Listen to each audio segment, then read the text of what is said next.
everybody. My name is Mr. Loy, your friendly D&T teacher. This recording is done on 13 August, term 3, week 7, day 5. And this is page 12 of your Secondary 1 key tag holder journal. Alright, we have a OSO cleaning up the workshop at this time. It's about 5:15 p.m. So I will continue to wear my mask. If you can't hear me clearly, please turn up the volume. The instructions here says from development X on page 9 to 11, sketch the three-dimensional of the design with details. So in the brackets here, you are to choose one template, either the square or the rectangle, portrait, which is this way, or rectangle, landscape, which is this way, to aid you, to help you to come up with the 3D shape. So basically this template allows you to draw your 2D design to make it look like three-dimensional. Okay, so what am I talking about? This template here, if you turn to the last 3 pages of your journal after page 16, you will see something like this, template square. So you can choose either one of this if your design is based on the square, right? Or if you have rectangle portrait, which is generally standing up this way, so you can use this template. Or if you have chosen your design to be elongated, right? So you've seen some examples already. So elongated, you can choose one of these. Okay. So for the 3 templates, you can see that this faces a little bit towards your right hand side because you can see the thickness from the left side and from the top side. Whereas if you choose this, you will see that your 3D view or perspective is a little bit towards your left side because you can see the thickness from the right hand side and as well as the top side. So this is the same for rectangle portrait as well as template square. Okay. Now, based on my example given previously, right, on page 10, for example, I have done up this little bird shape. Okay, to me it looks like a bird flapping its wings. So I'm going to continue to use this chosen design and demonstrate how you can use the template on page 12. Okay, so there are 2 ways. All right, this one you will have to remove the template from the back of your journal. All right, so if it's stapled, you have to remove it, your chosen template. So for my case is the bird, because previously my Vanguard sheet is based on the square template. So I will have to choose the square template and I will choose this one. Okay, it doesn't matter, you choose either one. Of course, on page 12, you can produce 2 different perspectives. Okay, so you still have to do both in the end. So if you were to use this template from your journal, you place it below, underneath page 12. Okay, so what you will see is you press hard enough, you can see the outline of the template, right? Now this is one method. So what you do is you can actually sketch the line. If you're not comfortable, you can use ruler. Okay.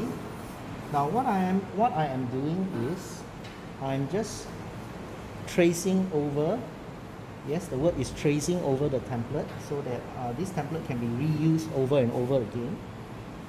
So I've actually come up with the general form of the template, as you can see from here. Okay, so there isn't a need for you to place this template below page 12 from now on. And of course, based on what you have sketched, okay, you can refer, turn back to your page, either page 11 or even page 10, this one, or you can even use your mock-up, your construction paper mock-up or your Vanguard mock-up. Okay, so regardless, I'm just going to refer to the lines and I'm going to show you. Okay, so for easy transference for you to see, right, I'm just going to use the Vanguard mockup. You can use any of your chosen 2D shape on page 10 and even on page 11. So just to show you how this line is drawn, okay, it's over this point here, somewhere here, and this point here, somewhere here. So it comes down here, right? Then I have this part here, and it curves down a bit. So where is this part? It's actually down here, and it curves down a bit. Okay, something like that. And this is the top part of the wing, so-called. It goes all the way to the end of the square. So over here, this is the end of the square. So it's going to be something like this. Okay. Now there's a bit of slant here. It's not exactly vertical. Okay. You can see this is a vertical dimension line, but somewhat this isn't. Okay. So there's a little slant here, and it touches the bottom part here. Next, I'm going to close up here, and it goes this way. So I'm going to close up here, and it goes, where does it end? It actually ends somewhere here, towards the right hand side of the middle line. So this is the middle line, and this is the right hand side. So it goes somewhere here.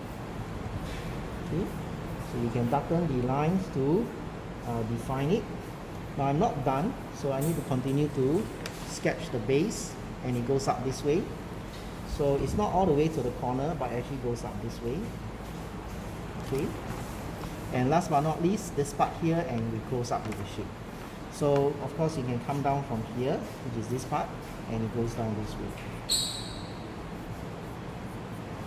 Okay, so this is the idea.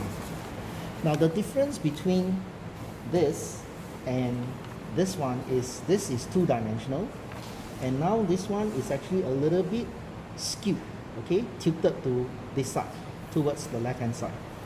So the next stage, of course, what you can do is you can darken with your pencil, like so.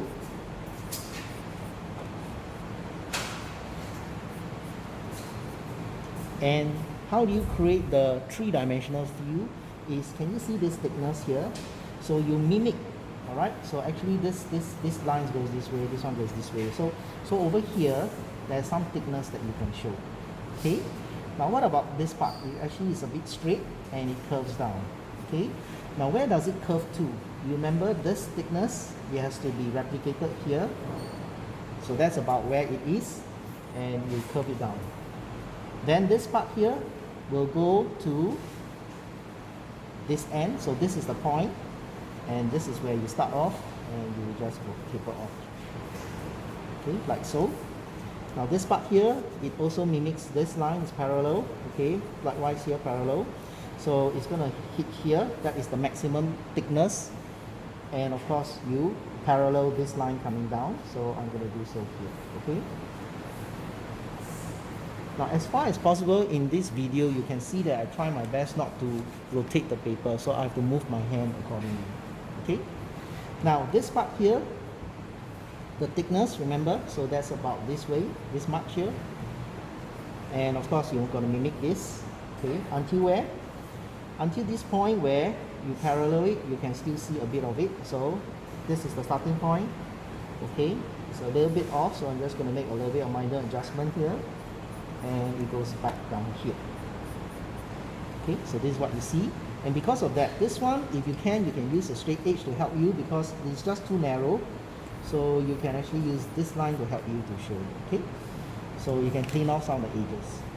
Now what about this side? All these, you cannot see the thickness from this angle really, right? So these are what we call the outline only. So you don't draw any thickness over there. Okay, so I'm done with this. Of course, it says here with details. So with details means you've got to add things like your, let me turn to the page, right? Your 4 hooks, minimum 4 hooks. Maybe you can add the LED position as well, and even the key ring and the keys. Okay, so in the previous lesson I've shown you how to draw the hooks like so. So you can actually transfer it over here. I'd like to show you a second method. Alright, so the second method makes use of what we call the tracing paper. So your teacher may or may not give you this tracing paper, so it's actually like this. This is the A4 size. So for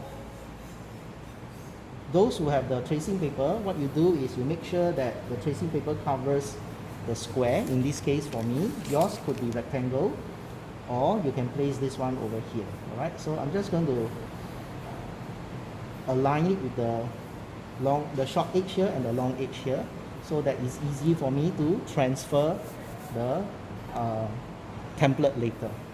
So what I do is you can use ruler and you just draw the lines over. I'm just going to quickly show you that this method uses tracing paper. Okay, sorry, I actually hit the camera. So when I remove this, you can actually see the template now, right? So you don't have to remove the template page at the back of your journal, and you can just make use of this tracing paper. Similarly, place it underneath. Okay, I have a challenge now because I placed the Vanguard sheet already at the back. Okay, so another way is you can place it in front. Okay, remember I actually run the lines over this way. Okay, so this is towards the left side, this one is the right side. So what you can do is you can add pressure to it, or you can simply tilt it over, and when you run the pencil line, the pencil traces will be left, the carbon lines will be left over. Okay, so if you flip over, it will be the leftward looking really. So if you do it this way, it doesn't make sense. Okay, so probably you can actually rotate, and it's seen from another view. In this case, it's seen from the bottom here, and also the left side. Okay, so I'll just do this just to show you what I mean by transference. So I just run the pencil line over a few times. Okay, so it's actually over here and this way. So when you run the pencil line over, okay, if you do it right, can you see there are carbon traces? Okay, so you can actually do that as well. So you are expected to produce on this page 12 3D form of your chosen design. Include details such as your keytag hooks as well as the LED position. Okay, now how do you draw the LED? In your performance task, you have encountered the LED, so it looks something like this. So if you were to place it this way, all right, you can kind of like follow the outline how your LED actually going to look like. Okay, so you can actually add the details like so. And you can add a little bit of sparkle to show that it's on. Okay, you switch on. So I end the video here.